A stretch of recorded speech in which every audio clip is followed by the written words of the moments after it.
Can I tell you really? Please. The most impactful, conscious decision I made was marrying my wife. It's the kind of seminal key decision that I got right. Okay, if I screwed everything up in my life, I got that one right. Tell me more about this.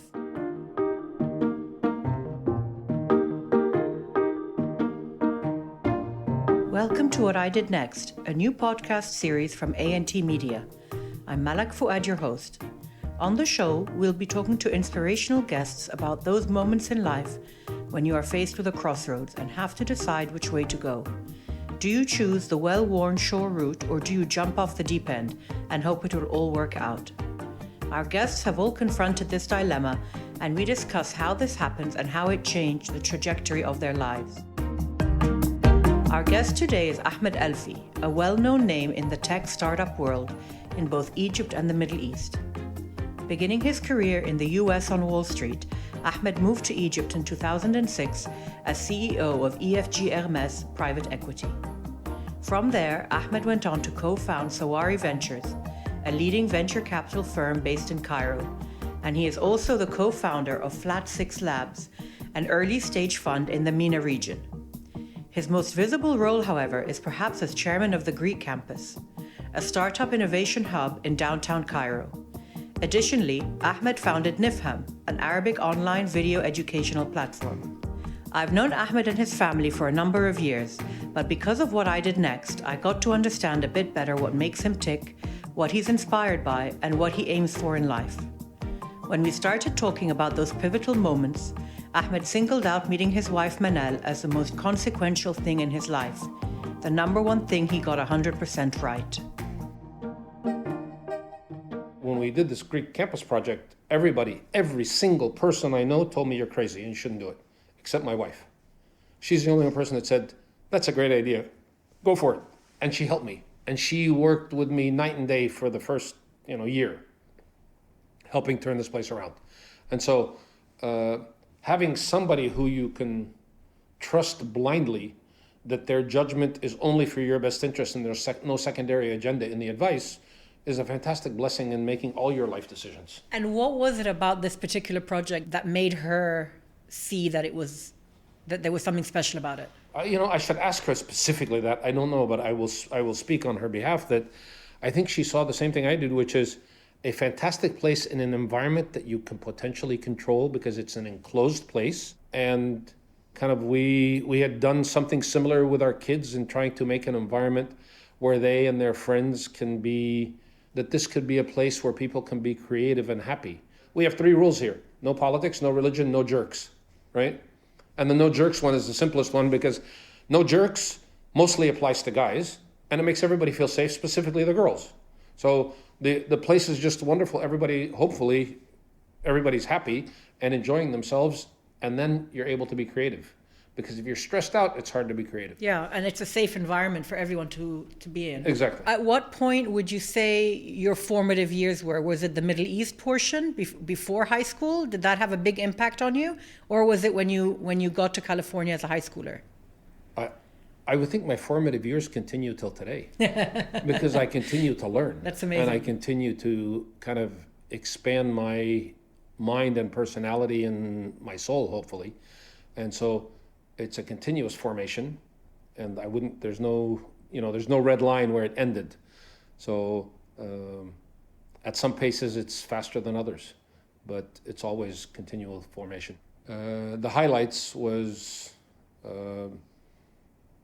understanding microeconomics and statistics. I would say that's the 2 highlights of my whole college career, is those 2 courses, because microeconomics explains to human behavior, and statistics allowed me to calculate lots of things and help me in my decision matrix instead of spontaneous, to be more cool in calculating, in understanding what the risk profile of different decisions is. And those 2 courses can see you through any career and anything you're doing in the future anyway. Do you still think back to them and remember what you've learned from them quite clearly? Last year, I sent both the professors a thank you note. It was 39 years, 40 years after I graduated, specifically those two, and they actually, I was able to find both their emails. And what triggered that last year? What happened last year to make you do that? I don't recall, but I do that quite often. Probably every couple of years, I think of somebody who helped me in my life, and I call them and say thank you, and it maybe makes me more grateful for the assistance they gave me in my career that was totally unnecessary. They stepped out of their way to make an effort to help me. The guy who gave me my first job after college, the guy who gave me my first job in a gas station at age 16, these professors. So I do that quite often, and it's more rewarding for me, but it's also very rewarding for them. So if anybody's listening, if you do that, it's a wonderful thing. It'll make you a better person, and you will please somebody very, very much. I think it's really, really interesting that you do that, because I think remembering when someone helped you along the way is an extremely important way to appreciate what you have right now. People forget to do that. They're just in such a rush. But I have a feeling that the Corona times that we're in now, because everyone has slowed down so much, it's allowed people to reassess where they were, what they were going to do, whether they did it, are they in the right place, are they going in the right direction. And I think exactly what you've just said, this appreciation of people that have helped you. A lot of people that I'm talking to these days are going down that path. I would add that it's a bit humbling, because you realize it's not all you. You didn't do this by yourself. And there's a bit of an obligation that, you should step out of your comfort zone a bit and help other people. And maybe you'll be blessed enough for somebody to call you and say thank you in the future. And if you're not, it's okay, because that's not what you did it for anyway. From having been based in the States for such a long time, you moved to Egypt to work with EFG. It's a very big difference, and a big change of lifestyle, and a big change of a big change. What was your thinking in that? The thinking was, it's a great opportunity. The country is changing. We were in a stage of our life where all our kids were off in college. It was really if we were ever going to go somewhere and live somewhere else. And Manal had lived here for many years. It was just a perfect fit. And the position of the EFG included running a portfolio that had lots of companies in it and a full built infrastructure of staff that were really, really wonderful people when I met them. And it was just a great way to come in and learn the country and learn how the country, how the different businesses in the country worked. I ended up staying for a shorter time than I wanted, but it was a great learning experience, and I worked with some really great people. And some of the people I worked with then, I still work with now. So would you consider the fork in the road, if you like, would be when you left EFG and you began to think more about the digital space in the Middle East, when you thought of the Greek campus as being a potential startup hub? Sawari also is more... Can I tell you really? Please. The most impactful, conscious decision I made was marrying my wife. It's the kind of seminal key decision that I got right. Okay, if I screwed everything up in my life, I got that one right. Tell me more about this. She's just an amazing person, and that's the one I got right. Okay, and then after that, leaving working for an investment company and going out on my own in 1990. That was in the States. In the States, yeah. And then coming to Egypt in 2006. I would say kind of those are the three key forks in the road that were major decisions in my life. And what did you learn from each of those changes? In every single one of them, follow your heart. Follow your heart. In every one of them. And so you went with instinct, not with your head, in each of those decisions. Your head has to not find a massive veto. Clearly. Okay? Yeah. So your head tells you this is a landmine, even if you follow your heart. But following your heart, once you've filtered out the explosions and the potential big problems, is the right thing to do. Is the right thing to do. Yeah. And that's what you did each time. For example, when I left working for a large firm in a Wall Street company in 1990, it was because I had learned nothing new in the previous 2 years. Okay, and I was no longer growing. That was the point, the trigger. So what I learned that's useful in the next phase is everything, right? Every single thing you learn. I worked for somebody who pounded the table and yelled at you and screamed to motivate everybody, and he was fantastic. He was like my second father, right? And God rest his soul, I love him to death. But one of the great lessons it took me a long time to learn is the way I learned isn't the best way to teach. Okay, and I used to be really tough on, if I had an assistant, I was really tough on him, and because that's how I learned. Sure. So I want him to be, and I want him to be tough, and I want him to be good, and I want him to be strong. And I realized that I'm not really getting good results because you have to customize how you teach people. I see some of these kids that, the guy teaches them memorize the Quran, and if you don't, I'm going to hit you with a stick because that's how my teacher taught me. But that's not necessarily not the right system. Absolutely. A clear theme running through Ahmed's life is his love of learning.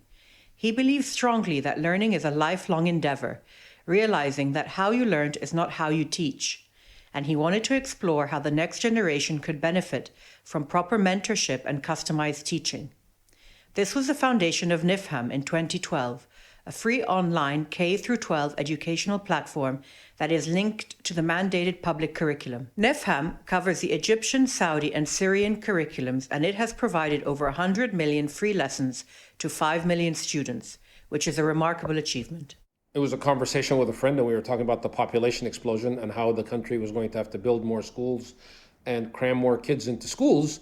And I had read about Khan Academy in the US, and I thought, okay, let's call Khan Academy and take them and translate all their videos.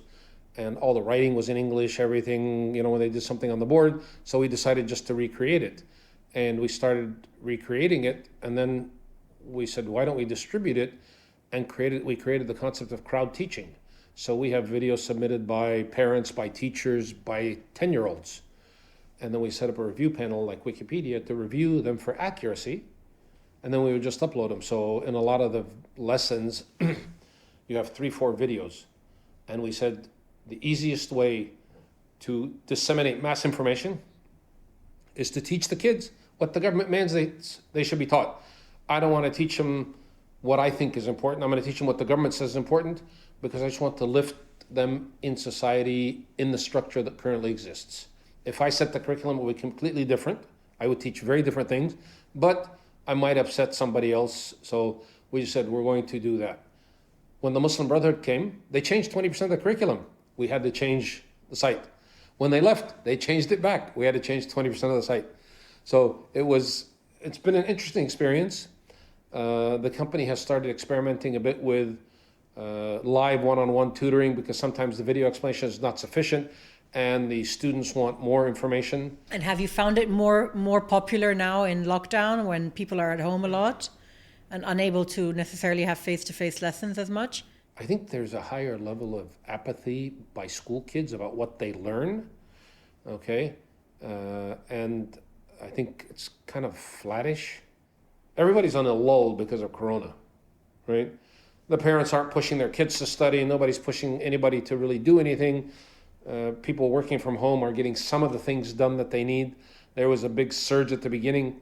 I think it's really waned. I think working from home has gone way down in value in the eyes of every employer who thought it was great in the first 4 or 5 months of lockdown. Yeah, fatigue has set in with everyone, Completely. And only very few people have the self-discipline to really do this. My old boss in Wall Street used to say, you have to have the talent to get up and kick yourself, to motivate yourself and kickstart yourself every day. If you don't have that, you're going to be dependent on somebody to do it for you and you're going to fail. I'd like to jump in at this point to bring in a question I'll be asking my guests during each show. I'm always fascinated to hear who people would include in a hypothetical dinner party. Who would make the ideal guests around a dining table? These pretend guests can be living or dead. They can be celebrities or friends and family that are no longer around, or simply people whose company you just love. I like asking this question as it never fails to bring together the most eclectic group of people and offers great peeks into people's true personalities. When I asked Ahmed this question, he started with family. I would like to, first person immediately would be my dad because I like the opportunity to speak to him once again. Okay, God rest his soul. I think I would invite Manal because she brings a wonderful spiritual aspect to every conversation, every dinner conversation. She puts a amazing spin on it. She's a wonderful cook as well. I think maybe I've always admired very eccentric people. I think maybe some of them might be very bad dinner guests, but I would really like to hear firsthand the story of one of the great painters, Monet, Van Gogh. Maybe Monet because he built his house with, in the countryside to make great scenery so that he could actually paint the great scenery. He controlled his whole environment very well. It's a fabulous house. Yeah. Somebody living today, I think maybe Jimmy Carter. Very inspirational character. And I have a lot of respect for Bill Gates, who has made an amazing transformation as a human being, from being a capitalist shark to being somebody who cares about and redirecting those same skills and energy into solving big human problems. Mm-hmm. So I think that's my 6. Tell me a little bit more about the startup environment that you're involved in, because I know that you almost single-handedly created it in a sense, or you're more of the image of what that is in Egypt right now. I know that it's an amazing way to sort of leapfrog into another type of economy from where we were before in Egypt, a very sort of industrialized, heavy industrialized economy, and bringing in this whole youth that are just leapfrogging into another dimension. And it's a very visible part of what you're doing. So I would just make maybe a minor modification. I'm one of the faces of it. I'm not responsible for it. I contribute, and hundreds and thousands of people are a part of this wonderful ecosystem that's built on the energy and the ambition of young people, okay, and their intelligence. And I think what I was able to contribute was years of experience and a lot of things not to do, okay, and that's what I've added most to the ecosystem, is kind of the list of mistakes that can be avoided. Young people here just want a chance. They want an opportunity to define their future and to be able to somehow control their destiny. And you felt that it's made a big difference here? I mean, I know that there was this Rise Up Summit for a few years physically on the campus, and it just seemed to create such an amazing sense of hope and excitement. And I got the feeling that there was just so much energy here. Rise Up was a nice kind of year-end party for the entrepreneurship ecosystem that lives and breathes on a daily basis here and lots of other places in Egypt. And it really is a testament to the young people that in spite of all the adverse conditions, they really kept pushing forward and kept becoming creative, kept thinking of new ideas and trying to build new companies. Lately, in the last 3-4 years, the government has been more supportive in fixing the regulations and in adding funding to help some of these programs. And it's really, the government and the society finally believes that this is a viable component of the go-forward economy of the future of this country. Mm-hmm. So I think just it's wonderful. Everything's coming into play, into focus together, to hopefully contribute to a very positive future. And how do you marry Sawari Ventures with your other interests, or are they all very different? I think they're all complementary. So our vision is really to kind of build the full stack with the facilities in places like the Greek campus here, and we have other locations in Cairo and in Egypt. And then the Flat 6 for the young companies. Flat 6 has a program even for training before that called Start Egypt, that's a subsidiary of Flat 6 that trains people so that they can apply to Flat 6 or pursue projects that Flat 6 wouldn't accept, but in an entrepreneurial manner for social entrepreneurs and so on. And then the growth stage funding for Sawari. And then after that, if the companies get beyond that, the traditional ecosystem really takes care of them, and the banks and the big private equity funds are all willing to invest after that stage. So the idea was we're trying to fill in the gap in the ecosystem to make it a true ecosystem. And the word ecosystem, people don't talk about it, but it's a self-sustaining cycle. That's an ecosystem. And so there were a couple of missing spots in the self-sustaining cycle in Egypt, and that's what we tried to fill in and what other people are trying to fill in as well. Tell me a little bit about your family, Ahmed. I've been lucky enough to know your family over the years, and I've always been very impressed by how you and your lovely wife Manal have raised your children, in the sense of the principles you've instilled in them. We wanted our children to understand how blessed we and they are, and that's something that we made a point of when we traveled. So when we traveled to different countries, we would not only visit the tourist sites. We would visit different projects, orphanages, things like that, and help and support in any way that we could. Knowing that you're blessed and being conscious of the blessings you have, I think is one of the greatest gifts that, we can have and that we can convey to our children. And I'll maybe veer off a second and tell you kind of a bit of a spiritual 2-second discussion. Finance in religion, okay? When somebody, the word in Arabic for somebody died says tawaffa. What does tawaffa mean? It means repaid the debt. Wafa din, tawaffa din means he repaid the debt with himself or his soul. So your soul is alone. The asset owner is going to call the debt early or late, you don't know, but it's going to be paid back. And it says in the Quran, Inna Allahu wa inna ilayhi raji'un. We belong to God, and to God we shall return. That's in almost every single faith, right? And so your soul is alone, and you're judged on whether you give it back to the owner in better or worse shape than you got it. And the other thing is whether you used it to make his other assets better or not. And that's it. And that's really the simple message that we tried to convey to the kids. And how in your work have you derived strength from family to begin new projects, to spur yourself on in certain areas?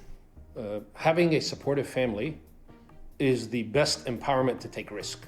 But even better than that, having somebody who you can trust blindly that their judgment is only for your best interest and there's no secondary agenda in the advice is a fantastic blessing in making all your life decisions.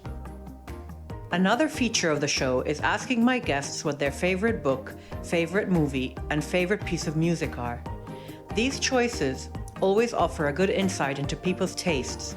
They often trigger a long-forgotten story and a trip down memory lane, and they allow us once again to understand that person just a little bit more deeply. My favorite film. That's a very difficult question. It's a hard one. I have a lot of very favorite films. Give me the first 2 or 3 then. 2 very different movies. Yeah. Avatar and The Godfather. Oh wow, extremes. 2 extremes. Very completely extreme. Different extremes. And why do you like? I mean, I can guess why you like Avatar. I'm guessing it's because it's so technically advanced. Is that why you like it? No, I like it because it is one of the ultimate spiritual aspects. If you look at behind the scenes, they're talking about the spirituality and connectivity of everything. That's interesting. It's a very spiritual movie in the background. I've never seen it actually. I'm going to watch it now. I've seen it. And The over Godfather. 10, both of them I've seen over 10 times. The Godfather is one of my favorites. The Godfather is just a great movie. It was maybe just more of a memory because the things that it promotes are a code of ethics that aren't really that great, but it's just such a well done movie for the time. It's one of the greatest films of all time, technically, and how it was done. I agree. And I think the sequels are also very good. They're excellent. Are you a reader? What kind of books do you like to read? I like a lot of science fiction books. I read sci-fi. Sci-fi books helped shape my world outlook over the years as I grew up. In what way? Sci-fi books are not fantasy books. They're about the future of humanity. So it allowed me, I think, to be better at evaluating products and services that will integrate with people looking forward. So it allowed me, or maybe trained me, to look forward in the future always, okay, and to always be forward looking. And Could it also have been that it allowed your imagination to not be limited? definitely, but people can imagine, people can fantasize and imagine about the Mamluks in the medieval days and the pharaohs in the past. That never interested me. Right. It always interested me, what was it going to look like in 10 years and 50 years and 100 years? Right. If I truly had a wish, I would like to, if I had X days left to live, I'd like one a year for as many years as I could go forward, to take a look at what the world looks like Yeah. in 5 years, 100 years, whatever. Yeah. And what about music? Because sometimes for a lot of people, music is like part of their memory. There's a period of their life where certain songs or a type of music resonates or defines an era for them. Lots and lots of those songs, but there are certain songs that when you hear them, you kind of, you take a deep breath, or you go like this, or, Like what? Give me an example. Beethoven's Ninth. I can't help but take a deep breath as I'm listening to it, Yeah. because it's just so magnificent. Yeah. Really, it's a magnificent piece, especially when it's played well. Having known Ahmed for quite a while, I enjoyed getting to know this side of him, the one in between the personal and the professional. He's as genuine as they come and continues to contribute back to future generations in a way many people aspire to. Perhaps it's unsurprising that he admires the rise of Bill Gates, a philanthropist, over Bill Gates, a software entrepreneur. I think this says a lot about Ahmed's priorities in life and what he considers important. You've been listening to What I Did Next from A&T Media. I'm Malak Fuad, and this episode was co-produced by Chirag Desai. If you've enjoyed this episode, please subscribe to the show to get automatic downloads and leave us a review on Apple Podcasts or IMDb, as it helps more people discover the show. And remember to tell a friend. You can also connect with us on Instagram. Just search for What I Did Next. We hope to see you again in 2 weeks.